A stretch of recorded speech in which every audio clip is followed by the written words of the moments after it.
Lembrando aos irmãos que nós temos então os slides que são usados aqui na lição e a lição escrita, que é bem detalhada lá para você entender bastante mesmo a lição. Vamos então à introdução da lição, conforme está na revista, que diz assim: Paulo descobriu a verdade sobre o Cristo crucificado e ressurreto, e por isso sua missão de vida foi pregar aos judeus e aos gentios. O Cristo crucificado era o Salvador prometido nas profecias dos antigos profetas de Israel. Assim, o crucificado foi sua mensagem central. Para ressaltar essa centralidade, devemos prestar atenção nas expressões que se destacam em suas cartas: Evangelho de Cristo, Cristo crucificado e Cristo ressurreto. Nesta lição, veremos o quanto a mensagem da cruz traz impacto na nossa vida espiritual e pessoal.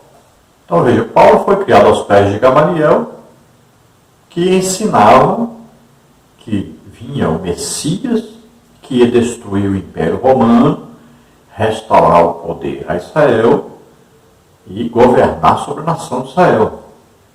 Então, veja só que a noção básica do judaísmo era um Messias general de guerra, vencedor, que traria a restauração à nação e governaria sobre a nação. Eles liam Isaías 53, liam lá os Salmos, liam para todos lados, que falava sobre a vinda do Messias. Mas eles não compreendiam claramente isso. Então existem duas linhas de raciocínio dentro do judaísmo. Existe esta linha, que espera um general vencedor, e existe a outra linha, que vê um Messias que sofreria. Então são duas linhas.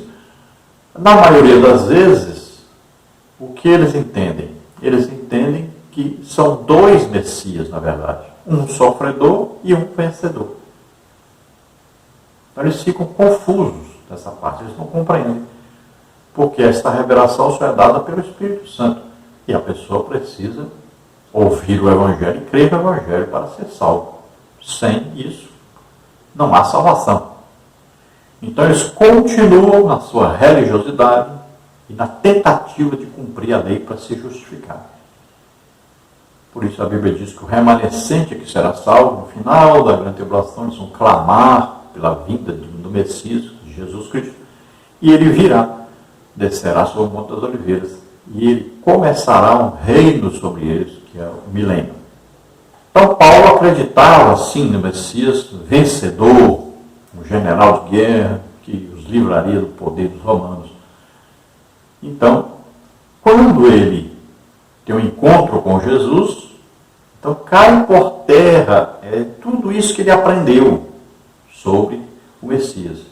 E ele agora vai reconhecer Isaías 53, e todas as mensagens que falavam a respeito de Jesus morrendo na cruz e ressuscitando. Ele agora, ele viu na estrada de Damasco, ele viu esse Cristo ressurreto.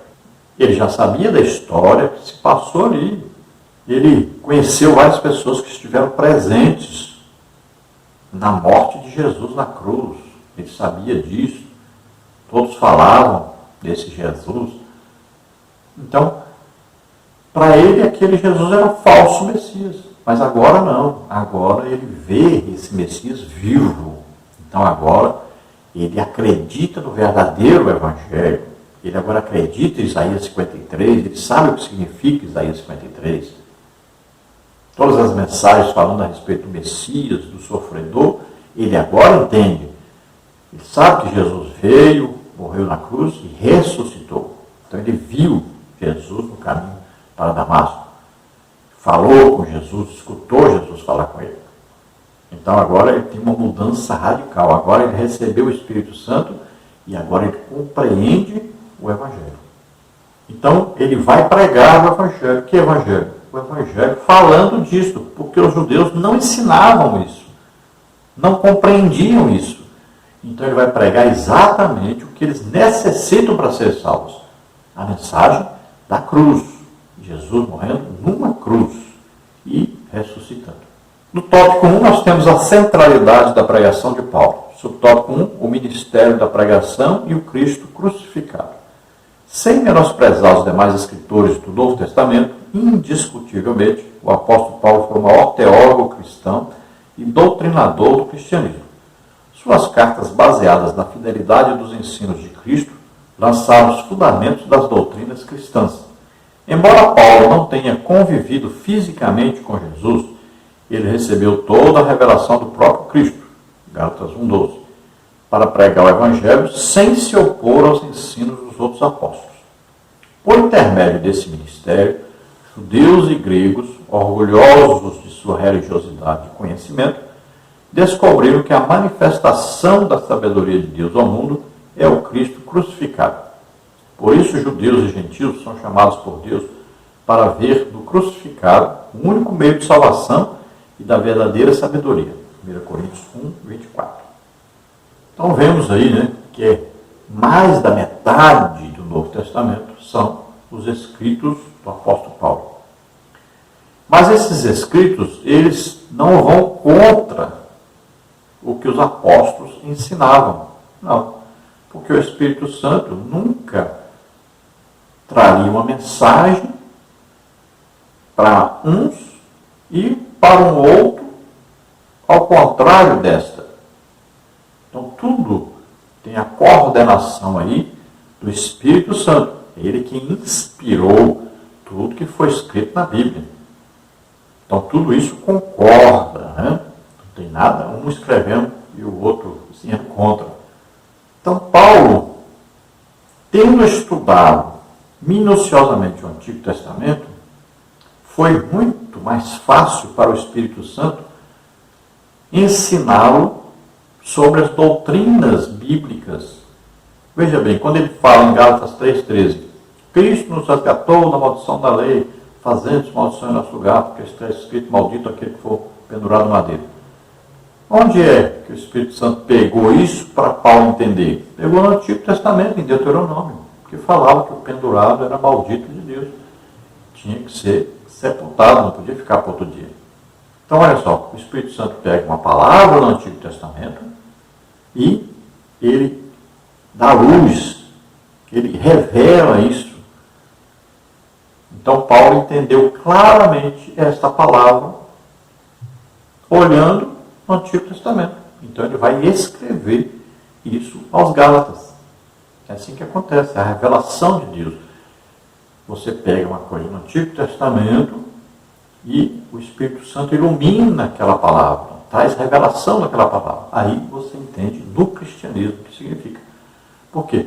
Porque o Novo Testamento é o cumprimento do Antigo Testamento. Por isso que é importante ler o Antigo Testamento. Você vai compreender muito melhor o Novo Testamento. Não se pode ler só uma parte da Bíblia, tem que ler a Bíblia toda. E o apóstolo Paulo teve também o quê? Um encontro pessoal com Jesus. Ele aprendeu muito do próprio Jesus, conversando com o próprio Jesus. Veja que ele foi, já falamos na lição passada, foi lá no Monte Horebe, na Arábia, e ali ele se encontrou com Jesus, recebeu muita revelação, muito ensino do próprio Jesus.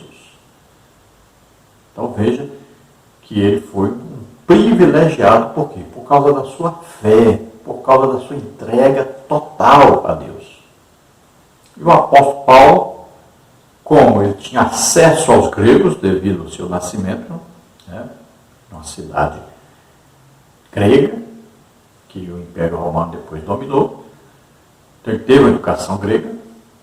Também ele tinha acesso ao judaísmo, pois estudou aos pés do melhor mestre na sua época, Gamaliel, em Jerusalém.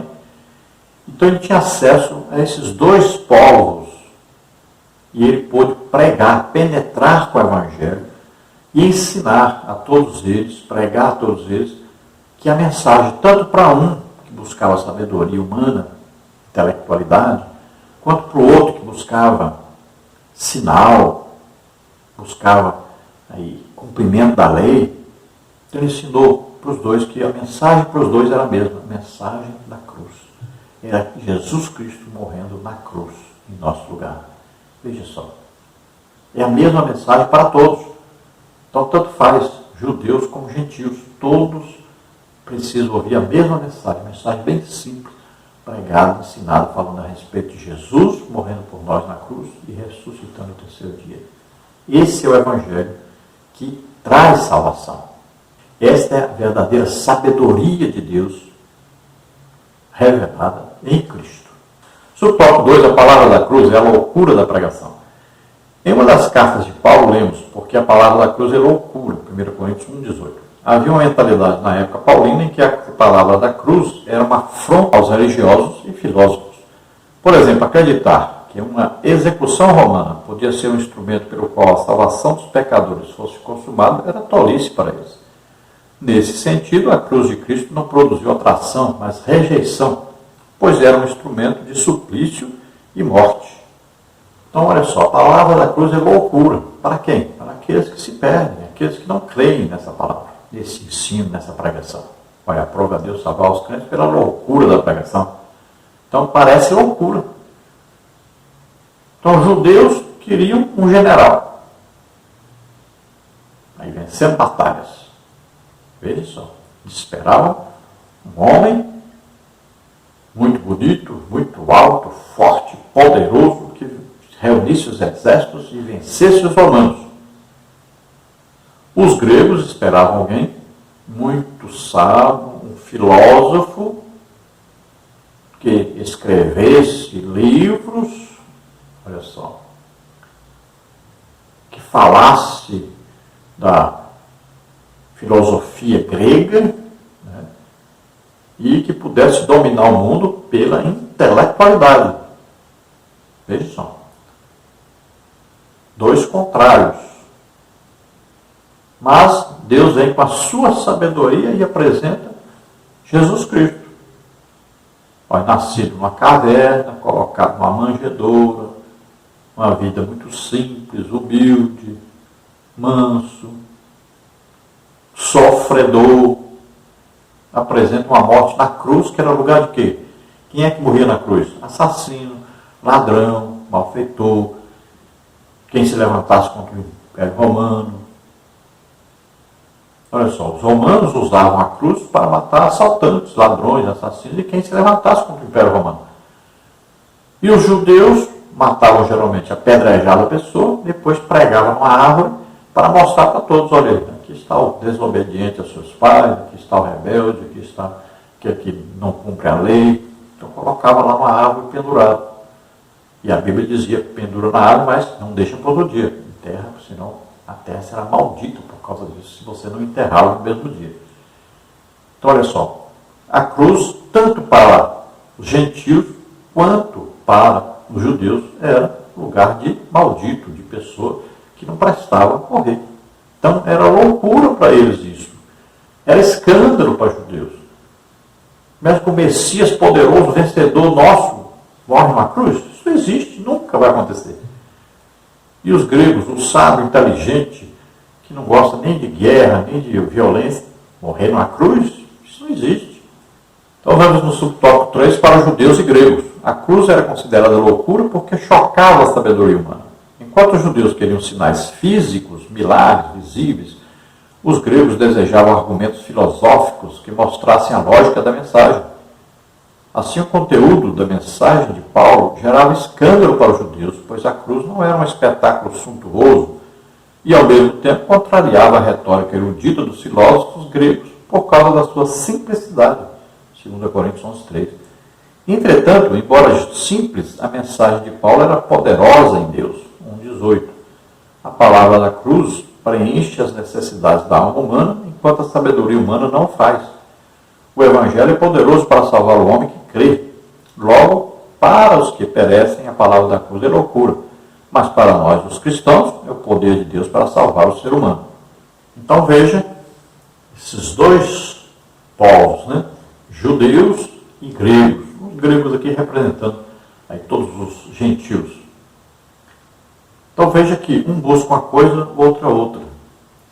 Então, judeus esperando um general, um vencedor, alguém que derrotasse o Império Romano, os libertasse, alguém poderoso, né, que fizesse tremendos milagres ali para libertá-los, movesse a terra, tivesse aí terremoto, fogo descendo do céu, vários sinais, maravilhas ali, derrotando os exércitos inimigos. E interessante que essa mensagem, esse modo de entender, eles verão no final da grande tribulação. Jesus vem com poder e ele vai destruir os exércitos do anticristo. Olha só. Então ali está um sinal poderoso de que ele é o Messias realmente. E ele vai descer do céu.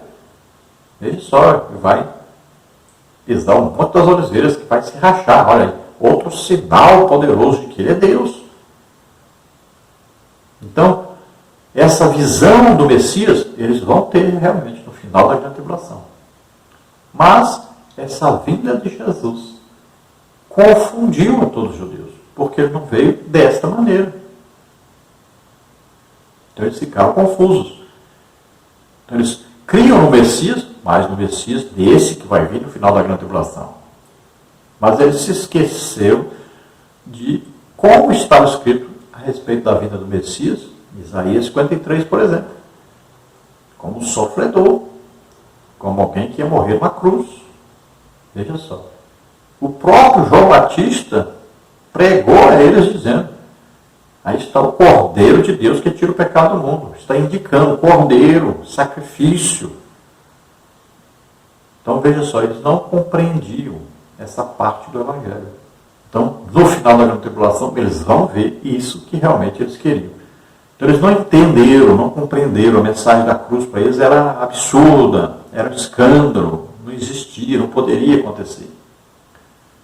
E os gregos queriam alguém que pregasse uma filosofia, né, um modo de viver diferente, mas baseado na intelectualidade, convencesse as pessoas pela sua sabedoria humana, né, pela sua intelectualidade. Olha só, eles queriam ali um mestre em filosofia, eles queriam alguém que viesse unindo a todos em torno dele pela sua sabedoria, pela sua inteligência. E esse desejo vai se cumprir para eles durante a grande tribulação, porque o anticristo vai reunir todos em torno dele, pela sua inteligência, pela sua sabedoria. Ele vai colocar aí uma língua falada no mundo inteiro, uma língua que todos vão entender. Ele vai colocar aí uma moeda que todos vão aceitar como moeda de todo mundo. Uma cultura que ele vai introduzir, que todos vão aceitar como a melhor. Tudo isso, ele vai trazer uma união de todos em torno dele. Então, a sabedoria que os gregos queriam em Jesus é essa sabedoria que vai vir no anticristo.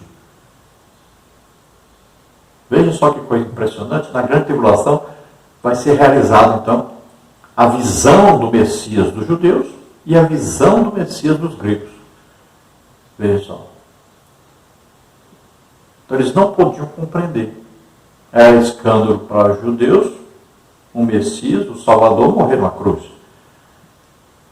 E era loucura para os gregos, um Messias que não escreveu livro nenhum, que não pregava filosofia, que era bem simples, humilde, e morreu numa cruz. Vamos ao tópico 2, expressões-chave da doutrina de Paulo. Há algumas expressões de grande importância no ministério da pregação do apóstolo Paulo. Evangelho de Cristo, Cristo crucificado e Cristo ressurreto. Vejamos. Subtópico 1, Evangelho de Cristo. Além de aparecer os 4 evangelhos, Mateus, Marcos, Lucas e João, a palavra evangelho também aparece nas cartas de Paulo. Evangelho de Cristo, Romanos 1,16. Das 76 ocorrências dessa palavra no Novo Testamento, 54 vezes a encontramos nas cartas paulinas. Por isso podemos dizer que ela é central para a doutrina ensinada pelo apóstolo. No Novo Testamento, a palavra grega para evangelho é euangélio. Então, essas 3 expressões usadas sempre por Paulo é muito importante para compreendermos qual era a mensagem do apóstolo Paulo. Então, ele falava do evangelho de Cristo, falava do Cristo crucificado e falava do Cristo ressurreto. Então, olha só, evangelho, vida de Jesus, né, que é a vinda dele, né, e a sua vida ministerial, fala da sua crucificação e fala da sua ressurreição. Então, toda a mensagem do Evangelho está em torno disso. Essas três coisas você pode ler aí. Tanto faz o Evangelho de Mateus, de Marcos, de Lucas, de João. Todos os Evangelhos, a mensagem que está dentro dos Evangelhos é exatamente essa. A vinda de Jesus e sua vida, e aí vem a crucificação e a ressurreição. Esse é um resumo dos Evangelhos. Então, o que significa Evangelho? É uma boa notícia. Uma notícia alvissareira. Uma notícia de melhora, de transformação, de vida abundante com Deus. Uma nova vida, uma nova realidade. Então, é uma mensagem que nos conduz a Jesus e, consequentemente, à salvação. Então, uma boa notícia. O Evangelho é isso.